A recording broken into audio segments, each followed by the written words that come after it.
I'd like to introduce Grant Todd, who is our guest today.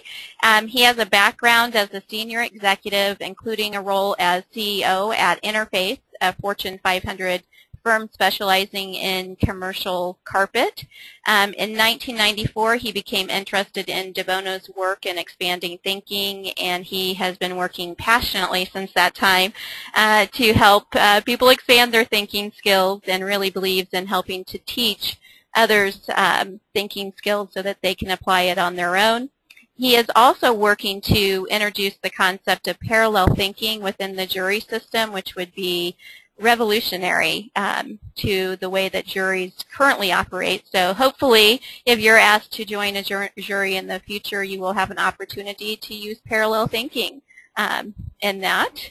With that, Grant, would you go ahead and say hello to everyone? Well, hello to everyone, and special hi to you, Natalie. Hi, Grant. Thank you. I'm Natalie Jenkins, and I'll be the moderator for the call today. I'm Vice President and Director of Sales for de Bono Consulting, and I probably have spoken to many of you in the past, so I look forward to continuing to work with you. Our first question gets right to the point. Grant, what can you tell us about what is perception and thinking all about? Well, in a word, perception is about focus.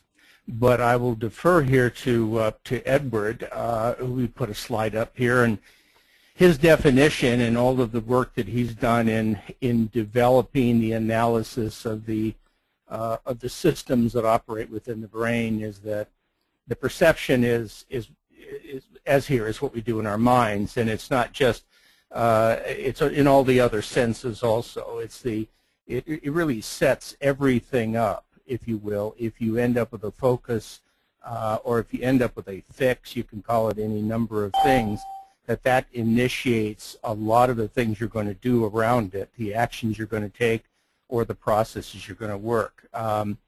Therefore, we are subject to, and you've all heard the term perception or misperception, that we can hit and we can miss, we can win, we can lose. That is rather an oversimplification, but nevertheless, in our furious pace that we seem to want to follow in this world these days, we let haste, we let things be taken for granted, etc., without really challenging some things which do influence the perception.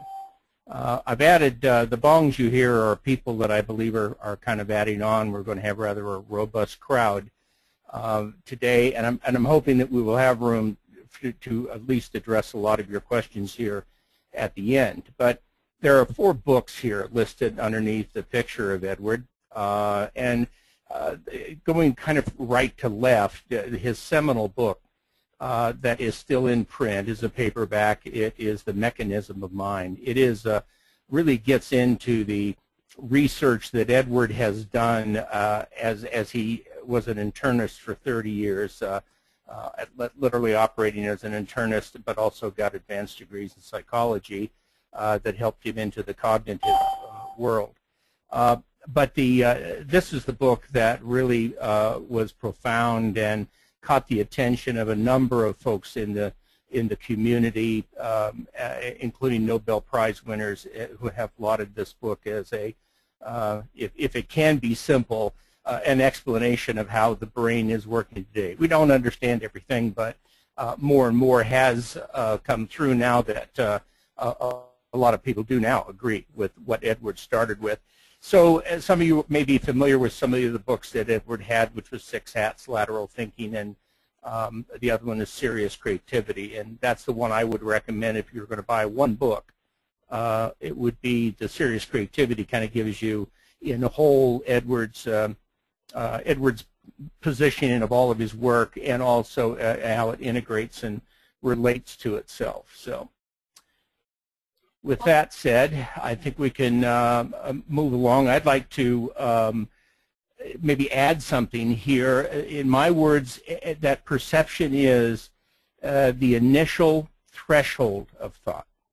And that is that first moment in time, that moment of truth, whether it be truth, whether it be accurate, or whether it be misleading. Nevertheless, it can begin the, if you will, the drum roll or the domino effect of sequencing either good steps that will follow a very positive outcome of thinking, or it could also take you down a beaten path, and very often, as someone has said to me, take you through Topeka trying to get to Chicago. And you really have to kind of stay on focus in the way you're going. And it's also very subject to organizational influences, pressures, belief sets, things like that. And that is why sometimes in organizations it becomes difficult to bring the accuracy of perception through. Great. So really it's the starting point of all of our thinking, and if that's wrong, we're not set up for success. For sure. For sure. And you touched on the brain research a little bit when you were talking about the Mechanism of Mind book a few minutes ago.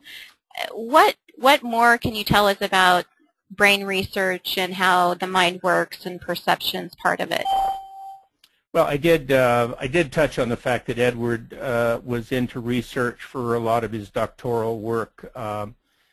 He was studying the relationship of the organs within the body, and therefore the relationship of the brain to actions taken, the trigger points, the control points, etc., the influence points. Edward came out of that research, and I'll try to put it in the simplest form as I can, that the brain, by his definition, then became or is a self-organizing memory processor. And it's beyond your consciousness. In other words, all the billions of bits that the brain takes in, where we're only taking often into millions of bits trying to retain them, the brain is recording those. It is filing them within its own system, its own self-organizing system. And it does this in a way so that it can allow you to retrieve information, but it also that it can recognize new information coming. But it does have a habit of wanting to put things into a familiar context. And note, I left out the word right context because the brain can be fooled. So while I'm here talking about this marvelous instrument called the brain and what it can do on a memory basis, all the information that it can hold, and all the challenges they've done with computers to try to match the brain, the reality is the brain can be misleading, can contain misinformation, and therefore it is important that we remember the processes that we use with the brain need to be in an area where we may have scrutiny, we may have to double check our facts, things like this. And the third part is that the brain wants to deliver back to you, which reinforces, it makes it easy for us. It's kind of packaged in patterns, and those patterns lead to, quite frankly, a tendency or a predisposition to that pattern, which really translates into a bias. And that bias can then remain and be fostered into your behavior. And how you act, or I act, or in fact, quite frankly, an organization can have a behavioral set. And the organization has its set that is there by whether it's values, its intentions, its tactics, its strategies, its morals.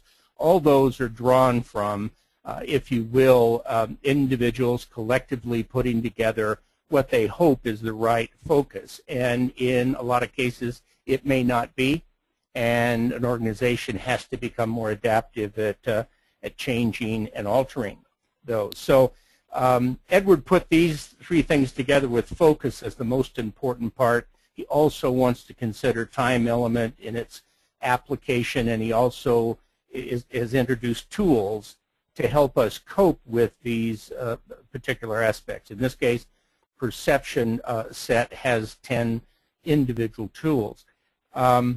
Recently, a number of books have come out, and I'm really pleased to see them by some very noted cognitive behavioralists. And One specifically is out of Harvard, David Perkins, who has done a lot of research in following up to what Edward started in the early 60s, and he's now adding a tremendous amount of credibility to Edward's initial work. But their understanding and coming at it in maybe a more current vernacular, which talks about knowledge gaps, the things that we may not know. And then there are intelligence traps, and those are the things that we think we know, we believe we know, but it just isn't so. And that, again, is that misleading or mistaken information that we've drawn or retrieved from our memory or our brain that helps constitute some of our actions, which then do not turn out in good results. So we must be far better. In fact, David Perkins is the one that has said that as much as 95% of the problem or the mistakes that we make in thinking are at the perception stage. That is that first initial stage. So if we start there and we then sequentially go on down, approaching with good intentions and collecting a lot of efforts and resource around us, it doesn't make the outcome going to be any better. And in fact, it could end up quite worse. Fascinating. The mind is certainly, and the brain is certainly fascinating, and the more we understand about it, the better we'll all be. And I think, what you just said about David Perkins, it really gets to the root cause of a lot of the failures in thinking. And, we're always looking for the root cause. Where does it start? And it sounds like we found it in perception.